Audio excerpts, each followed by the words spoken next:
আরে তুই এখনো যাচ্ছিস না কেন স্কুলে? রেডি তো হয়ে আছি। আম্মু আজকে যেতে ইচ্ছে করে না। আরে প্রতিদিন নাটক করে। আরে মাস্টার জি আপনি কি বলেন এগুলো? পাশ দিতে এসেছে, আপনার মেয়ে এক সপ্তাহ ধরে স্কুলে আসছে না। আরে আরে আপনার কোথাও ভুল হচ্ছে, ও তো খোকার আগেই রেডি হয়ে চলে যায়। আরে বোন আপনাকে বলাই আমার কাজ, বলে দিয়েছি এখন আপনি ভাবেন। আম্মু আমার পেট ব্যথা করছে। আগে বল মাস্টার কি সত্যি বলেছে? আরে ওনার কথা শুনছেন কেন? উনি মিথ্যা বলেছে। আচ্ছা ঠিক আছে এখন যাই স্কুলে। আচ্ছা যাচ্ছি। বিষয়টা আমায় ঘেঁটে দেখতে হবে। আবার মাস্টারজি সত্যি বলো না তো? দাদি আম্মু জেনে গেছে, এখন আর আপনার সাথে থাকতে পারবো না। কি এমন বলো না, তোমাকে ছাড়া আমি থাকতে পারি না। কিন্তু থাকতে হবে যে, না হলে আম্মু আমাকে বকবে।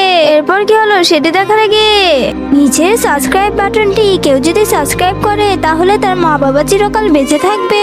আর যারা লাইক করবে তাদের মনে আসা যেন পূরণ হয়। আর আমি দোয়া করে দিলাম, তোমার জন্য এই মিষ্টিগুলো রেখেছি, এগুলো তুমি খাবে। আর আমার কথা মনে পড়লে এসে পড়ো আমার কাছে। আরে সত্যি? আরে ও লুকিয়ে লুকিয়ে দাদিকে দোস্ত বানিয়েছে।